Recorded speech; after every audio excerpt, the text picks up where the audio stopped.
Hello, and welcome to Soothing Pod's Sleep Stories. My name is Arif, and tonight I will be your guide as we travel to a world of fantasy where a young princess will embark on a journey of love and hope across a beautiful, magical realm with the love of her life, searching for rain so that her curse can be broken. Before we begin, however, let us take a moment to relax and find comfort in the space that we are in, here and now. Close your eyes and allow your body to sink into the mattress beneath you. You have no to-do lists right now, no obligation except to close your eyes and let your body guide you to a night of restful, relaxing sleep. As you lie there in bed with your eyes closed and your body gradually relaxing more and more and more and more, try and imagine clouds forming above you in your bedroom. The clouds can look any way you would like. They can be bright, cottony clouds, lazily drifting near your ceiling, or they can be dark, heavy, brooding clouds, bringing with them a sense of calm, an invitation to slow down. Whatever the clouds overhead might look like, next, try and imagine rain tumbling down, down, down, down from them. Feel the rain pepper your skin as it drizzles from the cloud that you have created. Can you hear the sound of the rain? The pitter-patter, pitter-patter, pitter-patter, pitter-patter as it dances across your skin and the room surrounding you. Though the rain is kissing your face and arms, know that you are still comfortable, kept warm and cozy by your fluffy blankets. As these raindrops fall on you, picture them landing one by one. One heavy raindrop lands on the tip of your nose, another on your left cheek, one in the center of your forehead, another one on your temple. And with each of these beautiful, unique drops, feel any stress, tension, or anxiety you are carrying within yourself melt away. The rain soaks into your skin like water in a plant's dry soil, nourishing you, providing you with the sustenance and support that you need. Feel those raindrops as your skin welcomes them one by one. A raindrop falls on the back of your hand, on the top of your ear, on the side of your jaw. Each one is a gift from the sky, a gift from nature, reminding you that we are all connected and within the gentle touch of the world. We can all feel whole and find comfort. As the tension gradually melts away with every drop, feel your body growing lighter and lighter, more free with every pitter-patter, pitter-patter, pitter-patter, pitter-patter. And now that we have taken the time to relax and find comfort in the space that we are in, here and now, let us begin. The kingdom of the golden sun was aptly named, and truly, it was the only of its kind. Tucked away on the far right side of the island, the kingdom of the golden sun was one of immense beauty and of people who had gradually adapted to the unique landscape. It was a landscape of dryness, of desert, and yet of life. A landscape of low valleys, of bright orange canyon walls that were as vibrant and sweet as the ripe pulp of a tangerine. Truly, the land looked as though it had been painted and crafted by the gods. Everywhere you looked were mountains of brilliant rock that looked like they had been molded by hand.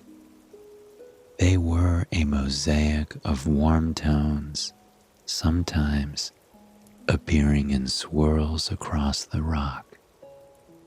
There were swaths of bronze, of rust, of honey, marigold, and clay, all dancing and swaying across the rocks, looking as though they were constantly in motion.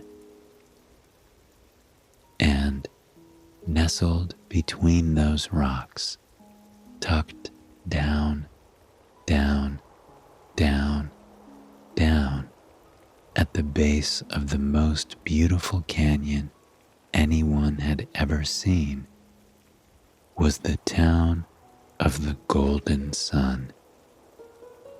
It was a bustling town, full of cozy adobe houses and streets made of sandstone.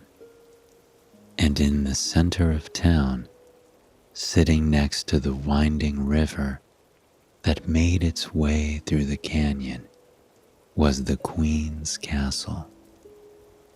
And within that castle, there lived a lonely, brilliant princess named Isadora. As the daughter of the Queen, Isadora was long expected to remain quiet, to be complacent and agree with everything the adults said. However, that wasn't Isadora's style. As a young girl, her mother was forced into marriage in order to unite the kingdom of the Golden Sun with a wayward kingdom, and the man she married, King Kristoff, was neither kind nor considerate.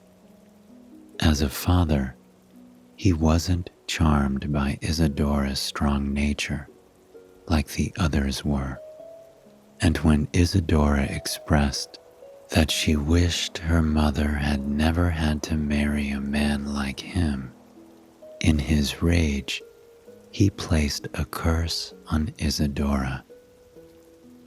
He cursed Isadora to never know love, for if she were to fall in love with a man, in that moment, she would feel a tug at her heartstrings, and within 7 days, the man she loved would perish.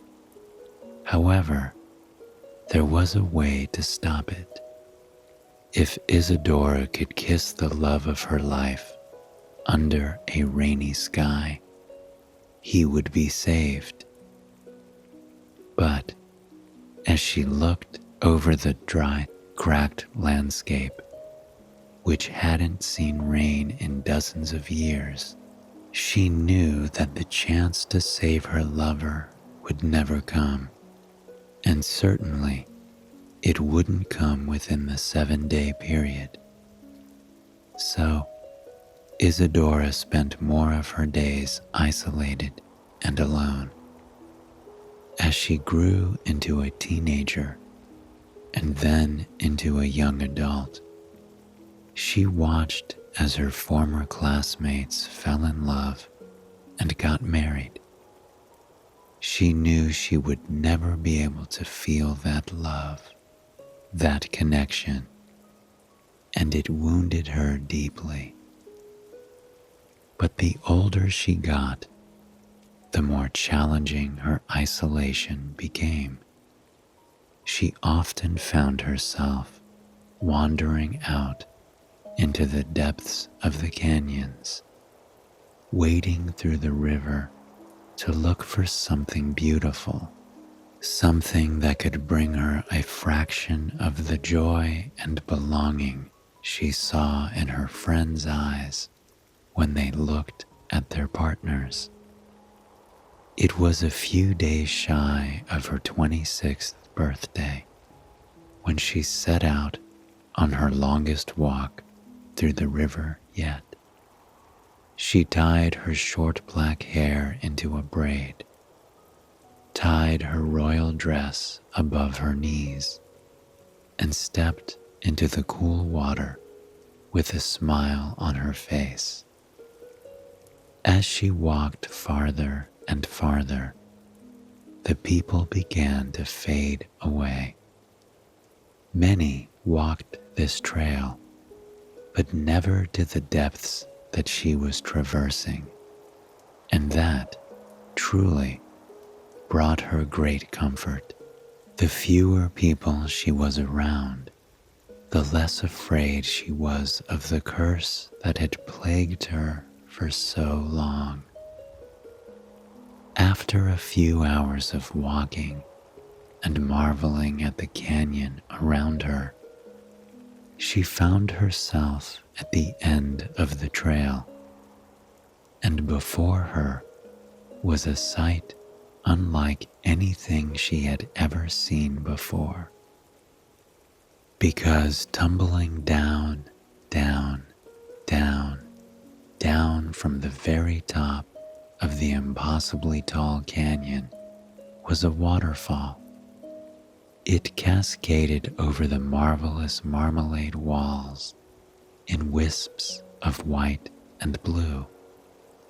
The mist cast a white gossamer through this alcove in the canyon, giving the entire area a mystic, enchanted feel that Isadora had never experienced before.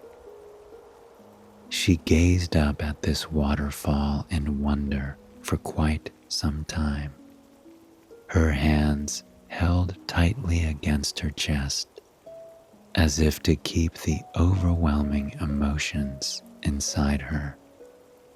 She pondered for quite some time about how beautiful the world was, and of many stunning things there were to see within it. And she thought about how much nicer it would be to see it with someone else. She felt tears begin to cloud her vision, tears of joy, tears of sadness, tears of appreciation. Perhaps it was all three. And as she gazed up at this natural wonder and awe, listening to the sound of the roaring water echoing on the walls, listening to the call of the birds as they flitted from the few trees that managed to grow by the water, there was one thing she wasn't expecting to hear. "Are you crying, miss?" His voice was tinged with a mix of concern and appreciation. Startled, Isadora fell back on the slippery rocks, falling into the water with a splash. The shock of the water against her skin and the realization that there was someone near her almost distracted her from the pain that shot through her ankle at that moment. "Oh dear, let me help you up," the stranger said. Only then did Isadora look at him, and when she did, she had the breath knocked out of her for a second time. The man standing in the water beside her was perhaps the most handsome person she had ever seen. His wide green eyes sparkled with concern, black curls framing them, making them look even brighter than they were. He had on a white-collared shirt that was peppered with the colors of nature: garnet gobs from the juice of berries, hickory swaths of soil and earth, sage stains from plants he had mixed and harvested. It was like he himself had become a walking canvas for nature. His muscular frame was adorned with the items of a traveler: a worn leather satchel, an ancient sword tucked away in an ornate sheath, a mix of straps and harnesses and soft homemade pouches to gather all the things he had foraged. For a moment, Isadora was so transfixed by him that she couldn't speak, and because of this, the man leaned down and helped her to her feet, gently telling her, "It's all right if you can't talk. Let me help you, okay?" As Isadora rose up to her feet, wrapped in the arms of this stranger, she managed, "I can speak. I just wasn't expecting to see anyone else here." "Well, we have that in common," he replied, a playful tone bounding through his words. He asked Isadora if she could put weight on her foot, and she was surprised and discouraged to realize she could not. In her fall, she had hurt it much more than she realized. "You're from the town of the Golden Sun, I presume?" he asked. When she nodded, he clicked his tongue, shaking his head slightly. "I'm afraid you won't be able to make it back tonight." Though Isadora knew this to be true, hearing him say it aloud made her defiant, frustrated. She knew she couldn't remain here, not with him. And yet, the man smiled at her and helped her limp ashore. He led her toward the waterfall, promising that he had something that could help her be on her way first thing in the morning. As Isadora approached the waterfall, she realized that behind it was not just rock, but a hidden alcove tucked behind the water. And there, wedged between the beautiful mossy wall and the cascading waters of the waterfall, was a tiny home. "This is where I've been staying for the past few weeks. It's not much, But Isadora interrupted the man, so enthralled with her surroundings that she couldn't help herself as she exclaimed, "It's beautiful." The man helped Isadora down onto a soft pile of blankets and textiles that surely had taken him a long time to collect. Afterwards, he went into his bag and pulled out a small glass jar containing a pine-colored substance.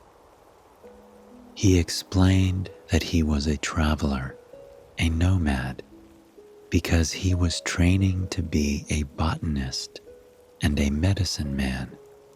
Certainly, he joked, she fell near the right man. He gently took the medicine he had prepared and rubbed it on her swollen ankle, being careful not to hurt her any further. The care and gentleness in his gaze and his touch made Isadora feel more and more at ease. When he was finished, his gaze swept up to hers, and filling the space between them was a spark. Isadora immediately lowered her gaze, trying to fight the feeling that was bubbling up inside her. She hadn't felt the feeling yet, not the feeling the king had cursed her with, and she had to do all she could to avoid that from happening. But there was one thing she needed to know. "What's your name?" she asked quietly, her words barely understandable against the roar of the waterfall. "It's Emilio," the man replied, a smile on his face. Isadora took Emilio's hand in hers and shook it quickly, thanking him for his help. Then she told the man that she needed to be on her way. Unsteadily, she tried to rise to her feet, only to wobble and nearly fall. Emilio rose to his feet, helping steady her. "You can't go anywhere with your leg like this.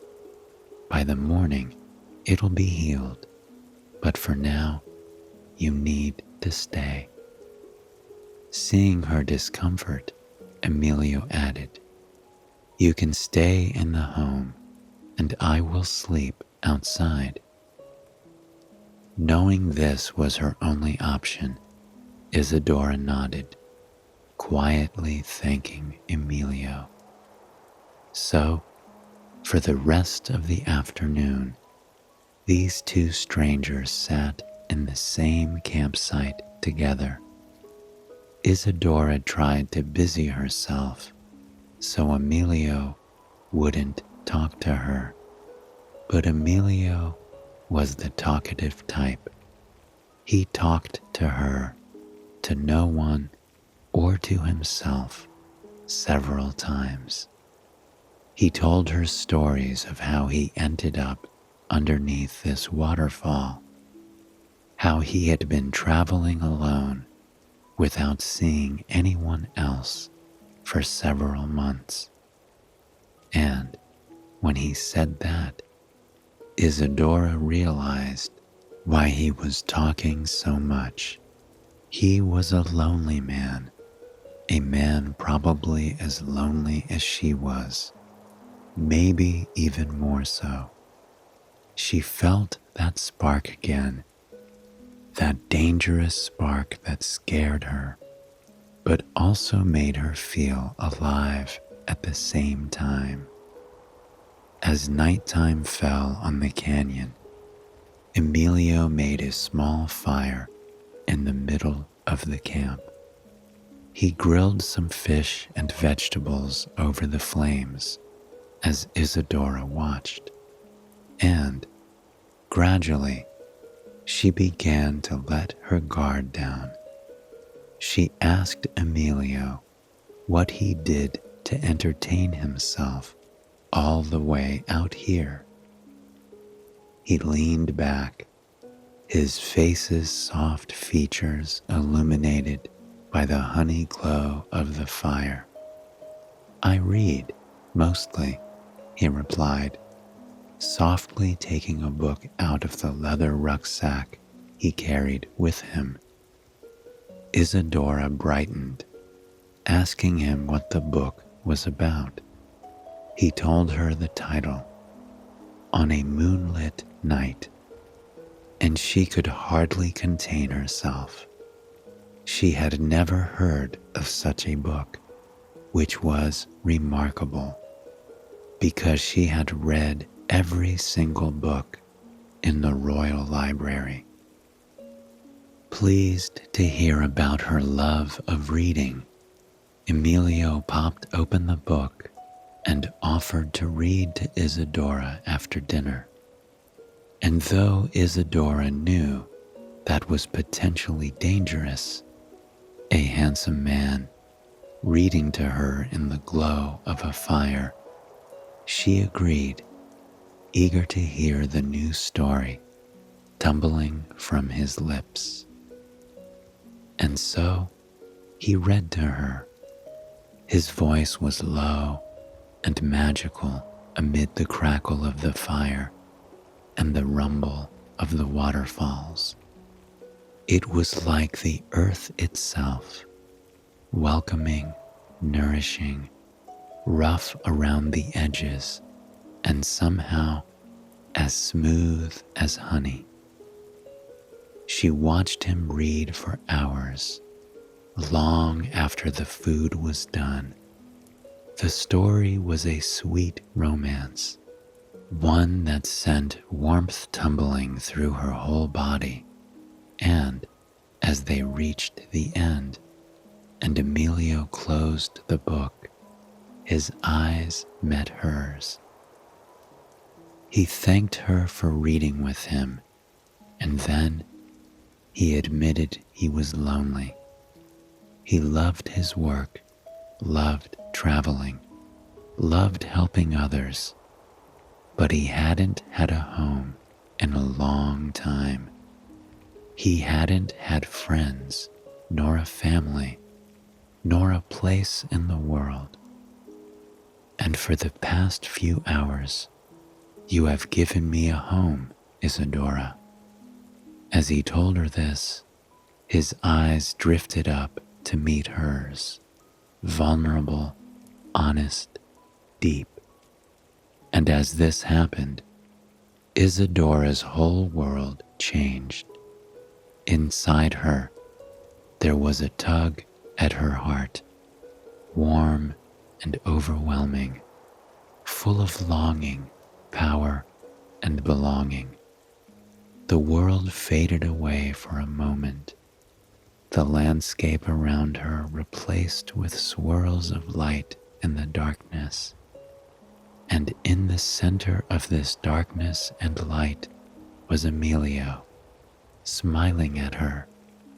But his smile shifted to a look of confusion, and then a look of connection. He leaned forward, as if drawn to Isadora by an invisible thread. And then everything returned to normal. Emilio put a hand to his head, looking dizzy and confused. "What was that? I've never felt like this before," he mumbled. Isadora took a few deep breaths, trying to calm herself.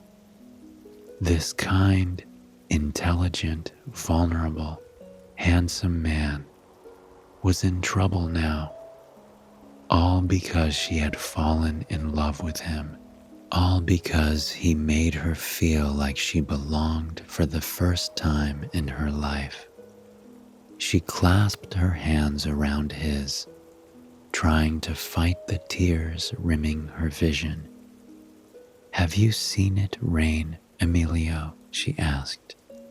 He was taken aback, but responded, "Yes, in the land of the harvest moon." Isadora told him that they needed to head there first thing tomorrow.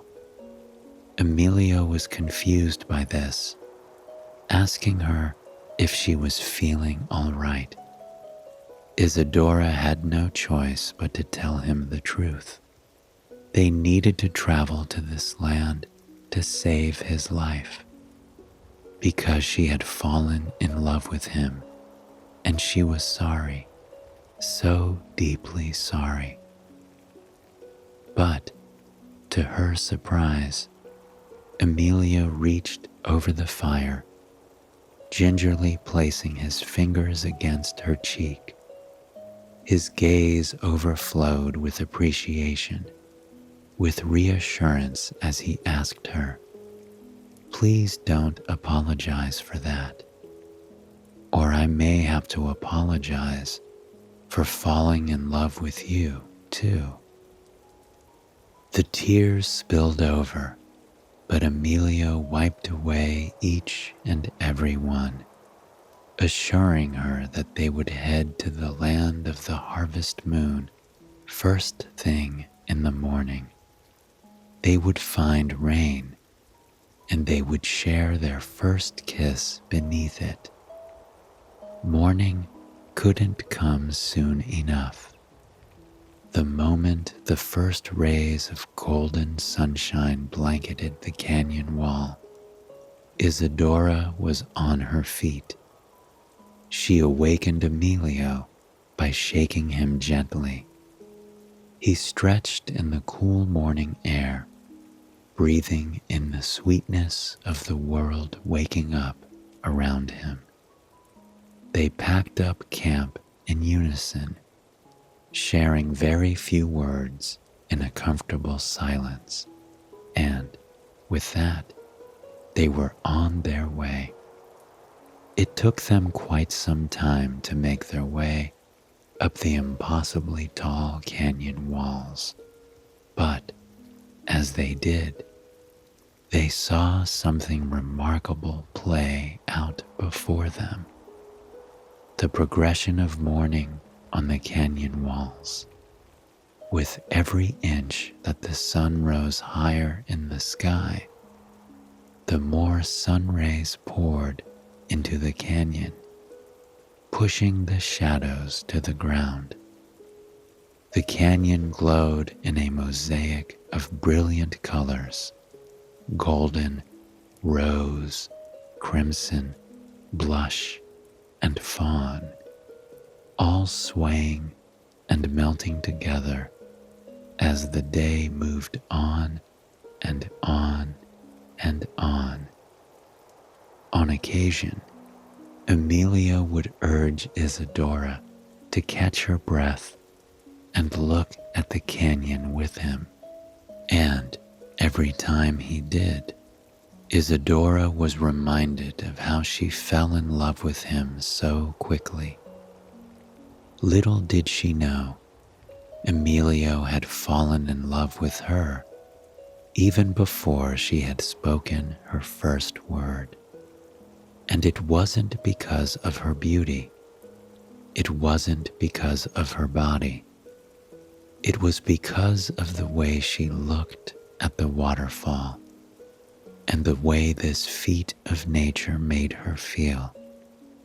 Because of the way it was reflected in her being. He appreciated life and nature the same way she did. She found solace in it the same way he did, and that made him fall for her. As they reached the top of the canyon, Isadora paused. She had lived her whole life in this canyon, never seeing the world beyond. She had read books, had heard stories, but this was to be her first glimpse into the world beyond. and it was even more breathtaking than she ever imagined. Because when they emerged, they were emerging into a meadow. Isadora looked around in wonder. It was a field flourishing with fragrant wildflowers. It was as if colors had been woven through the grass, sewed into the earth. The tall, sweet grass swayed in the gentle breeze, rippling and waving like ocean waves, and on that breeze was the scent of the flowers, the sweetness of their nectar, the floral bounty of their petals, the earthiness of their roots. Isadora had never seen anything so beautiful. Only it didn't stop there. This meadow stretched for miles, and in the distance there were layers of nature to be encountered. There was a stunning forest of cedar and pine, a raging river, and on the horizon, a blue, ethereal mountain. Emilio gently took Isadora's hand, leading her further into the meadow with a smile. He pointed to the mountain on the horizon. On the other side of that mountain is a valley, a bountiful valley that is always in harvest season. Its leaves are eternally red, orange, and yellow. Its fields forever full of fresh, ripe fruit, and its skies always heavy with healing rain. The words filled Isadora with joy. She had never heard of such a magical place. She never knew a place of such beauty would be the place to save her. So they pressed on. They wandered through the forest of cedar and pine, breathing in the bright, citrusy aroma of the towering trees. On occasion, Isadora had to stop to simply take it all in. She had never seen trees so tall, never seen so much green before, and every time she stopped to marvel at the world, Emilio gazed at her, falling more and more in love. As they emerged from the pine and cedar forest, they found themselves at the banks of the river. And this was a river that put the one in the canyon to shame. It was a winding, powerful river, so clear you could see every speckled stone in its base. Emilio took her hand and led her across a rickety wooden bridge that sang with every step. When they reached the base of the mountain, it was time to camp for the night. For most of the night, Emilio and Isadora lay next to one another by the fire, watching as the moon rose higher and higher over the impressive mountain. And as it did so, they whispered about what tomorrow would bring. Would it be the day they broke the curse? The day that love would win? The next morning, Isadora awakened to find that Emilio was holding her. The morning air was cool and brisk, but Emilio's arms wrapped around her, and his body pressed up against hers was so warm, so comforting. She had never been held like this before. Her soul felt as though it was healing from his touch, as if those years of neglect, of loneliness, were melting away by the minute. About an hour later, the two were finally ready to shake off their dreams entirely. They rose to their feet and began the journey over the mountain. With every step, the land around them became more and more beautiful. The canyon in the distance, the canyon Isadora had called home. She could see the full length of it now, as it laced through this beautiful, sacred land. She saw the potential of the world now, potential that had once been hidden from her by tall canyon walls. They crested the peak of the mountain, and finally, Isadora got her first look at the land of the harvest moon below. It was a land ablaze with the colors of changing leaves. The leaves were golden, scarlet, chocolate, and apricot, all swaying in the gentle autumn breeze, and around them were fields overflowing with crops. Large ripe pumpkins, eggplants, and squashes and tomatoes, juicy and fresh. Never-ending fields of honey-colored wheat, dancing and brushing against one another in the wind. It was like a fantasy. In a daze, Isadora started descending down, down, down, down into the valley, holding Emilio's hand with every step. And as they reached the bottom, they found themselves in a grove of the stunning autumn trees. They were so tall they seemed to touch the sky, and the autumn-colored leaves began to fall around them, drifting on the breeze as though they were suspended in a dream. Soon, that wasn't the only thing falling around them.